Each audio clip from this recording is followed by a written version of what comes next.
आराध्य इष्टदेव भगवान श्री स्वामीनारायण पूज्य गुरुदेव शास्त्री जी महाराज, गुरु महाराज, पूज्य स्वामी તેમજ મહારાજને વાલા સર્વે શ્રોતાઓને ભાવથી જય સ્વામિનારાયણ। હરે હરે।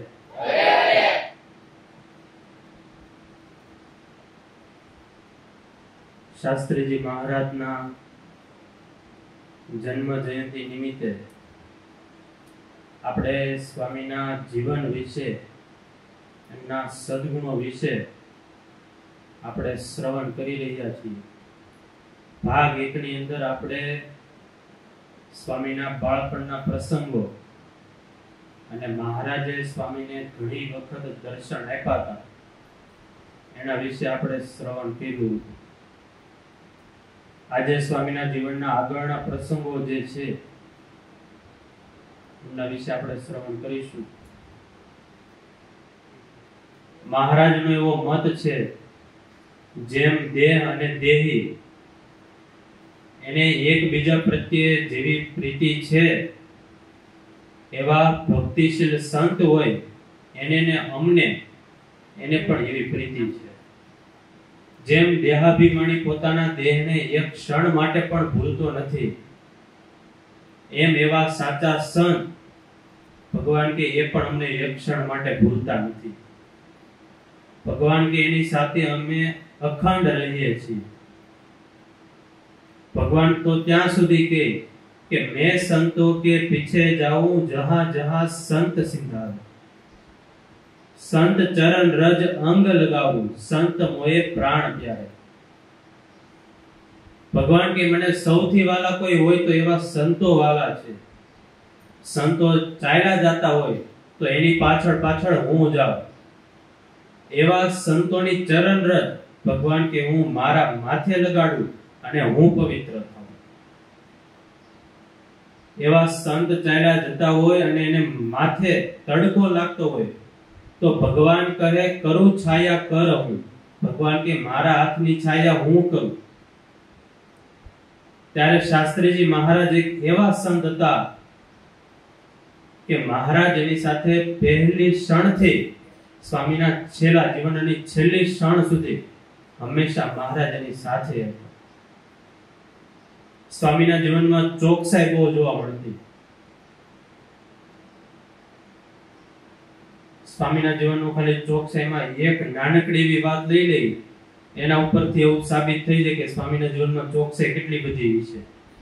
સ્વામીએ આખા જીવન દરમિયાન જેટલા પણ લખાણ કર્યા, લેખો લખ્યા હોય, પ્રસંગો લખ્યા હોય, કોઈ પણ ચરિત્રો મહારાજના લખ્યા હોય, ટપાલો લખી હોય, પત્ર લખ્યા હોય, એમાં સ્વામી ક્યારે પણ એક પણ નાનો એવો છેકો પાડ્યો નથી। આપણે એક પેજ લખી એમાં 10 છેકા પડતા હોય, અને સ્વામીએ અત્યારે આખા જીવનમાં જેટલું પણ લખાણ કર્યું એમાં સ્વામીને ક્યાંય એક જરી કે હોય એવું અત્યાર સુધીમાં ક્યાંય દ્રશ્યમાં નથી એવું કે સ્વામીએ લખ્યું હોય અને એમાં છેકો પડ્યો હોય। એની ઉપરથી બે વાત સાબિત થાય। એક તો સ્વામીના જીવનમાં સજાગતા કેટલી બધી છે। આપણે લખતા હોય એટલે આપણું મન બીજે ક્યાંક ભટકતું હોય, એટલે પછી આપણે લખીએ બીજું, વિચારતો બીજું હોય, એટલે છેક છાક થાય। પણ સ્વામીની સજાગતા એટલી બધી છે કે જે લખતા હોય સ્વામી ત્યાં જ સ્વામીનું ધ્યાન હોય। અને બીજું ચોકસાઈ, આપણે કલમ લખી તો ક ખ ગામ હોય ને ગ ચ ચ આમ, પણ સ્વામીએ લખવામાં કેટલી ચોકસાઈ, બધી રીતે કેટલી સુઘડતા છે કે સ્વામીને એક પણ છેકો ન પડતો લખતા ત્યારે। સ્વામીના જીવનમાં પવિત્રતા પણ બહુ જોવા મળતી। સ્વામી નાના સંતો હોય ને ટકોર બહુ કરતા, વારે વારે ખીજાયા કરતા। આમ તો પત્રકારો અને હરિભક્તો ઘણીવાર કહેતા શાસ્ત્રીજી મહારાજને કે આ સંતો એટલા બધા વ્યવસ્થિત પવિત્ર છે, તમને ખૂબ જ વહાલા છે, તેમ છતાં પણ તમે કેમ એટલા બધા એને ખીજાવ છો?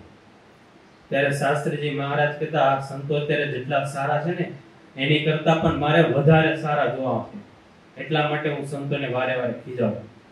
ત્યારે સ્વામી કહેતા સંતોને કે તમે લગર વગર લુગડા રાખો, આસને બધી વસ્તુ વ્યસ્ત રાખો, તો હરિભક્તોને બધાને એમ થાય કે સંતો બહુ વૈરાગ્ય વાળા છે, પણ એ વૈરાગ્ય વાળા ન કહેવાય. સ્વામી કે તો અસ્વચ્છ કહેવાય, ઉઘરા કહેવાય. સ્વામી કે સ્વચ્છપણે રહેવાથી કે વૈરાગ્ય એ ઓછો નથી થઈ જતો. સ્વામી પોતાના માથેનો રૂમાલ બાંધતા તો પણ પોતાની હાથે બાંધી લેતા, સુઘડપણે. એવું કહેવાય કે સ્વામીને બહાર જવાનું હોય ને રૂમાલ સ્વામી માથે બાંધતા તો સ્વામી આમ હાયલા જતા હોય ને માથે આમ રૂમાલ બાંધી તો એ પાછો વ્યવસ્થિત બંધાય. નકર સંતોને રૂમાલ બાંધવાની સિસ્ટમ એવી હોય, એક સંત બેસી ગયા હોય ને બીજા સંત હોય એ માથે રૂમાલ બાંધી દે ત્યારે વ્યવસ્થિત ઘડી પડે, વ્યવસ્થિત રૂમાલ બંધાય. સ્વામી તો આમ બહાર જવાનું હોય ચાલ્યા જતા હોય રૂમાલ માથે આમ બાંધતા હોય તો વ્યવસ્થિત રૂમાલ બંધાય, પોતાની હાથે રૂમાલ બાંધતા. શાસ્ત્રોમાં ધોયા વગરના કપડા પહેરવાની ના છે, પણ ફાટેલા કપડા પહેરવાની ના નથી. ઘણાને મનમાં એવું હોય કે આપણે નવા કપડા પહેરીએ તો આપણે પવિત્ર થઈ જઈએ. નહીં, નવા કપડા પહેરવાથી પવિત્ર ન થાય. સ્વચ્છ અને ધોયેલા કપડા આપણે પહેરીએ ત્યારે આપણે પવિત્ર ગણાય. ત્યારે સ્વામીના જીવનમાં પવિત્રતા પહેલેથી જોવા મળતી. સ્વામી ગમે ત્યાં ગયા હોય તો કોઈ પણ એવી અપવિત્ર જગ્યાએ ક્યારે બેસવું નહીં, અપવિત્ર જગ્યા હોય ત્યાં ક્યારે પણ પ્રવેશ કરવો નહીં.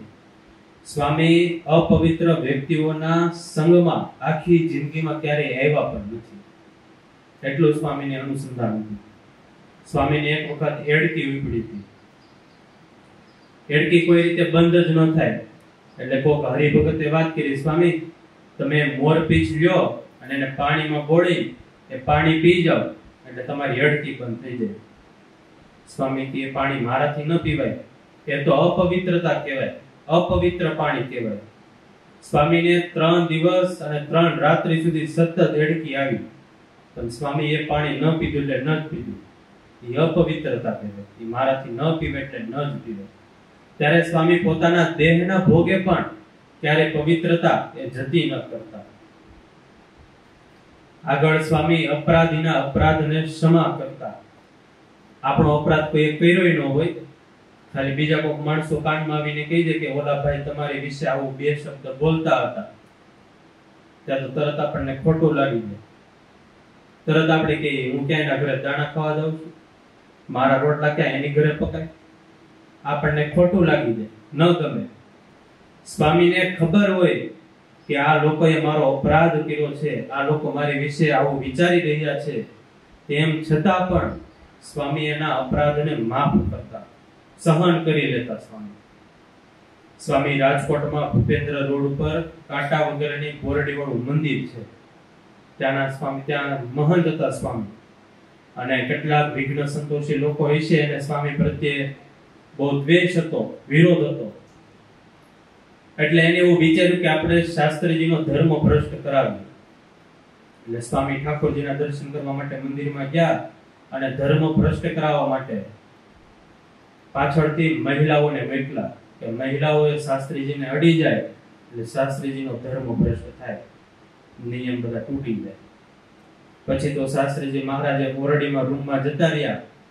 થોડી વાર થઈ એટલે પોલીસ ઓફિસરો આવ્યા અને પૂછ્યું, બોલો શાસ્ત્રીજી, આ પાછળમાં આ બધું કરવામાં કેટલા લોકોનો હાથ હતો, કોણ કોણ હતા એના નામ આપો. એ બધાને અમે જેલમાં ધકેલી દઈએ. શાસ્ત્રીજી મહારાજની બધી ખબર જ હતી આ કોણ કરવા વાળા છે. શાસ્ત્રીજી મહારાજ કે રેવાય દો, આપણે એને કાંઈ પણ કરવું નથી, અણસમજણમાં એને કર્યું છે, માફ કરી દો, જવાય દો, આપણે કાંઈ કરવું નથી. એમાં એક હતા મગનભાઈ મિસ્ત્રી. એને શાસ્ત્રીજી મહારાજનો દ્રોહ બહુ કરેલો. આ બધું કરવામાં પણ એની લીડરશિપ હતી. પણ પછી એને જ્યારે પસ્તાવો થયો કે ઓહો, મેં તો એક સાચા સંતનું હૃદય દુભ્યું, અમે એટલું બધું કર્યું છતાં પણ શાસ્ત્રીજી મહારાજ અમને દર વખતે માફ કરી દે. પછી તો એને ખૂબ જ પસ્તાવો થયો. સ્વામી પાસે ગયા, સ્વામી પાસે માફી માંગી. સ્વામી કહે, મગનભાઈ, અમે તો કોઈ દી કોઈ જીવના ગુણા સામું જોતા નથી, એ તમે ભગવાનના આશ્રિત થાવ અને ભગવાનનું ભજન કરજો. એના વિશે, સ્વામી વિશે કેવું બધું વિચારતા હતા, દ્રોહ કરતા હતા, છતાં પણ સ્વામીને જરી કેવો પણ બીજો ભાવ ન થાય એના પ્રત્યે. પછી તો એ મગનભાઈએ માફી માંગવા માટે શાસ્ત્રીજી મહારાજ માટે એક યજ્ઞશાળા બનાવી દીધી ગુરુકુલમાં, જે આજે પણ છે. અને પોતાના જે આ કર્મોની એની માફી માંગી, અપરાધની ક્ષમા માંગી. સ્વામીને તપ નાનપણથી વાલું હતું, ખૂબ જ ગમતું સ્વામીને તપ. આમ તો સ્વામી એવું કહેતા કે જ્યારથી સાધુ થયા ત્યારથી નક્કી કર્યું હતું કે જીવનમાં એક ટાણા કરવા એટલે રોજ પછી એક જ ટાણા કરવાના, બીજે ટાઈમ કઈ જમવાનું નહીં.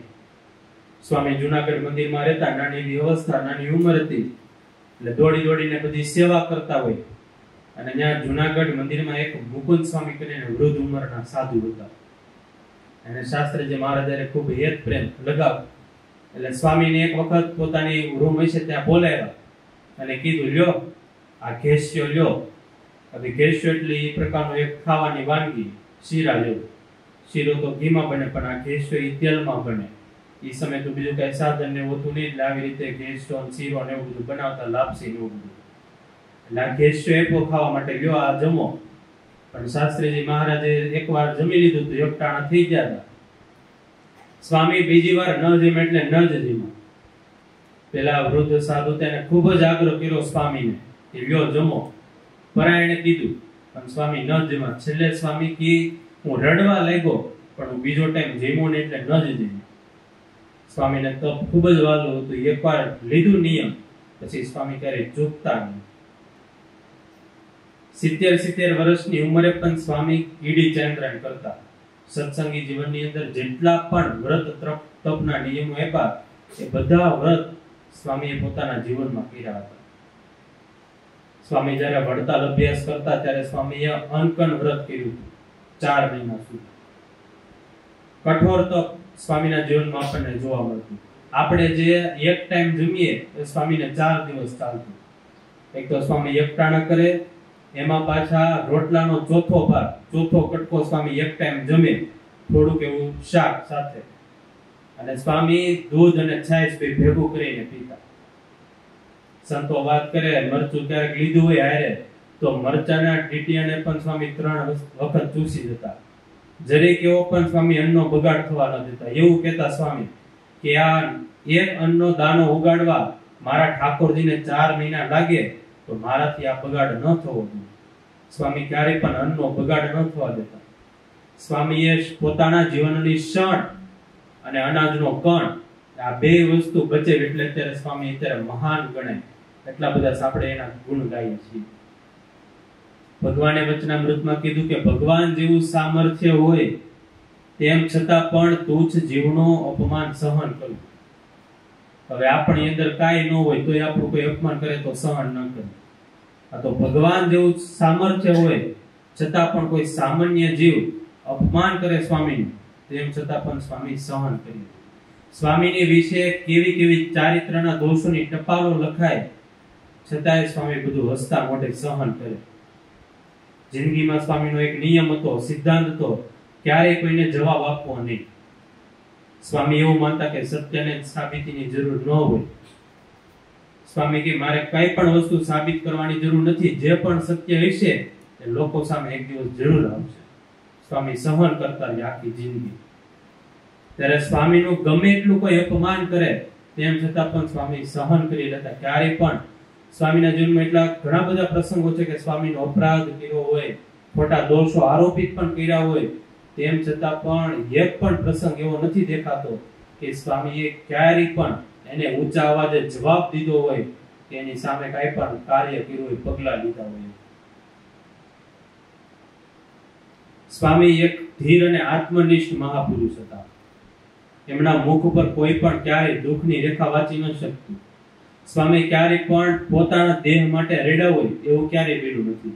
સ્વામી આંસુ પાડતા, આંખમાંથી રડતા તો ભગવાનના વિરહમાં રડતા, ભગવાનના દર્શન માટે, ભગવાનની કરુણા, ભગવાનના ઉપકાર માટે રડતા.